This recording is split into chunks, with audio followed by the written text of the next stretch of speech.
Welcome to College Checklist, your go-to guide on how you can shape your college experience. I'm your host, Shannon Boesch. Let's get into it. Today, I am joined by Alicia Marseille, Interim Deputy Director of Rob and Melani Walton Sustainability Solutions at Arizona State University. Hello, Miss Alicia Marseille. Thank you so much for joining me today. Thank you for having me. Of course. Well, I want to get right into it. So for those who don't know, what is Rob Melani Walton Sustainability Solutions?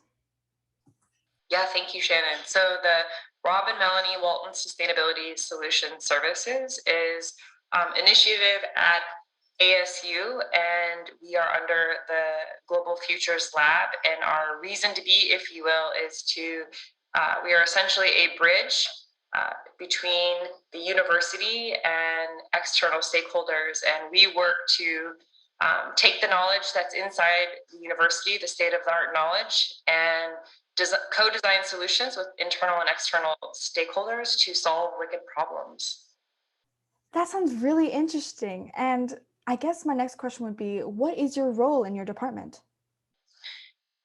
Yeah, so I'm currently the interim deputy director, and our team has a strong collaborative approach, and we work alongside faculty to co-create projects and solutions with external public and private stakeholders really around the globe. And so we take a collaborative approach to co-create the solutions and then work to actually do the research, do some level of assessments, and then work to pilot technical solutions, and then work to understand if there's possibilities to scale or if there's a need to pivot with those solutions.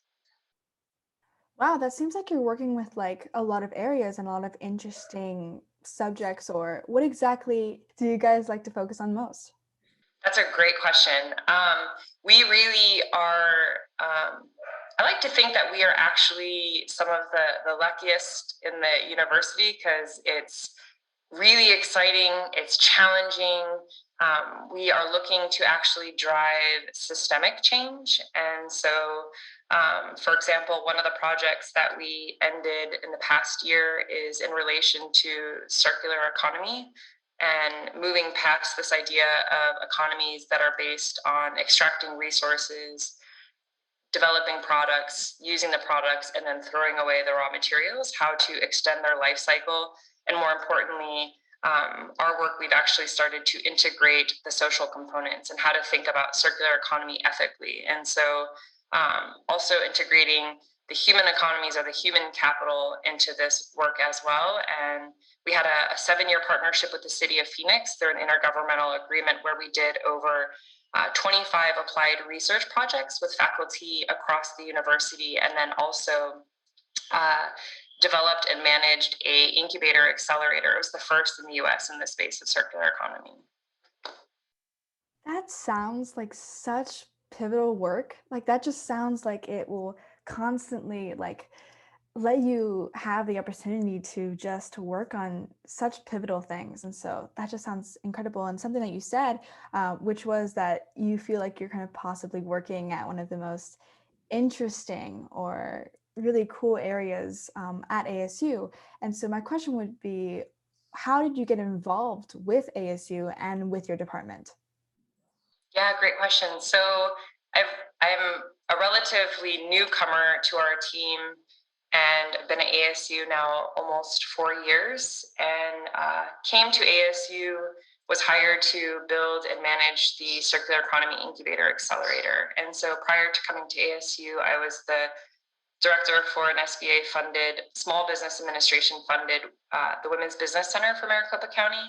And prior to that, I actually had my own company. I worked with a democratic group of coffee farmers in Latin America, and I used to export, import, and distribute containers of raw coffee across the US. And so I think that's also why I really enjoy the department that I'm in. Is it's definitely entrepreneurial in terms of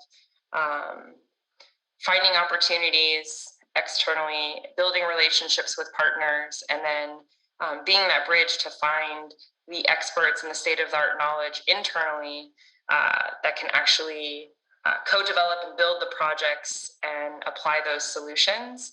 And it's also amazing because we get to work with a range of faculty and students. So it's really enabled me to bring some of my expertise as it relates to economic development, but combines with some of my passions related to sustainability and allows me to leverage my entrepreneurial skills and interests.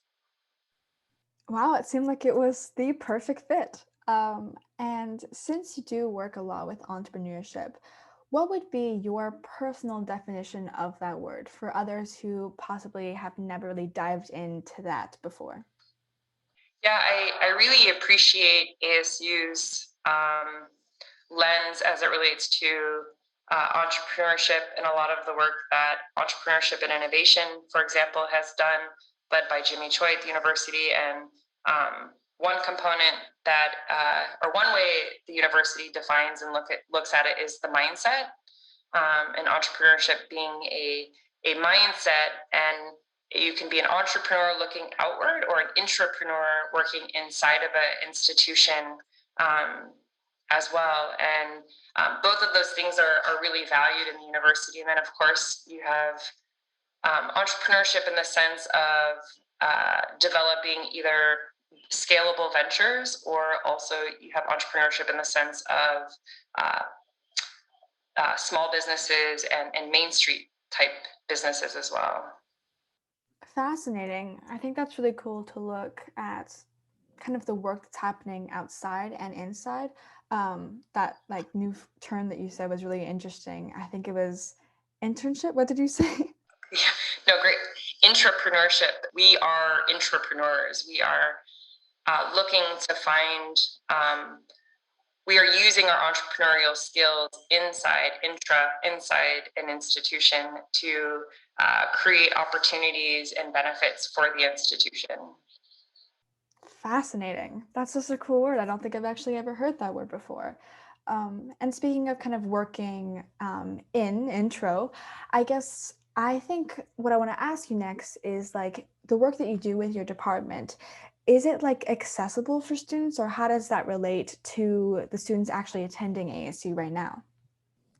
Yeah, absolutely. So we actually engage students in a variety of ways. And so one way is through the applied projects that we work on with external partners. And that's usually involves students that are currently working with faculty in specific departments, whether it's, and our work really extends across several of the colleges, Penn University, engineering, design, health, um, you know, uh, community resources and development.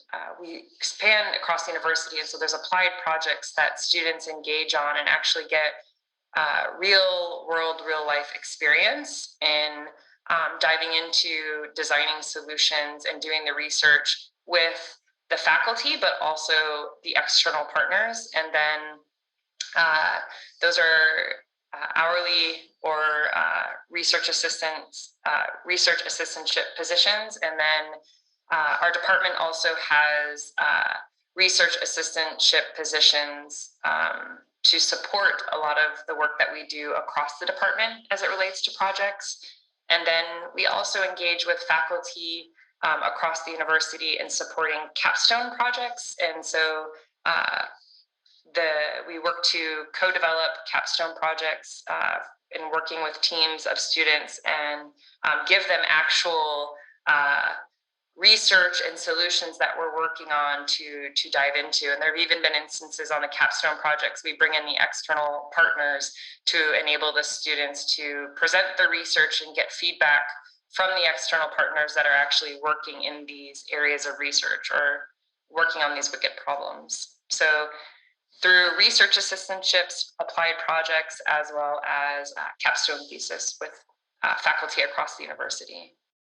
Wow, those sound like incredible opportunities, especially for students who do want that huge part, or at least getting into that entire world of sustainability and entrepreneurship and just working on these incredible projects and capstone projects or just other things that are happening. what would be a student's first steps in getting involved? Like, what might that process look like?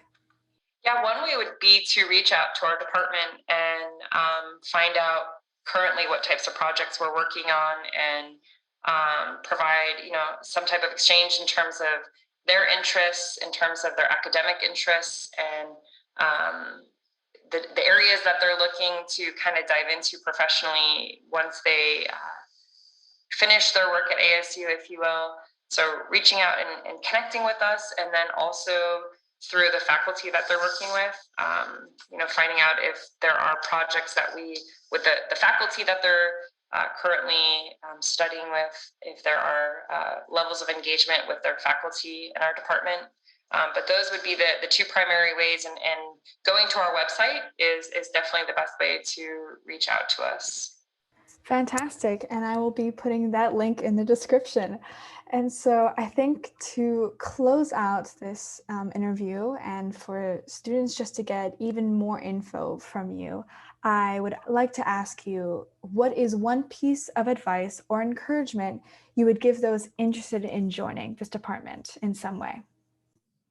Yeah, I think that's a great question. I think something is curious learners, and we often hear Dr. Crow saying lifelong learners, and I think that's something we really value as a team, and something my colleagues also share is this idea of constantly learning, the love of learning and discovery, and then also the open to the idea of solving complex problems and utilizing systems thinking, and kind of going on that adventure and thinking critically are key things and key parts of our work. So I would say being excited and open to those things is imperative. Fantastic. Well, thank you so much for joining me today. And I hope the listeners have possibly found maybe an avenue that they want to pursue. And I just want to thank you for your time. Thank you, Shannon. It's been wonderful. Have a great day. You too. Thank you. Bye. Again, my name is Shannon Boesch, and if you like this episode and might like this podcast, you can follow us on Spotify or YouTube so you can be notified whenever a new episode airs. See you next time.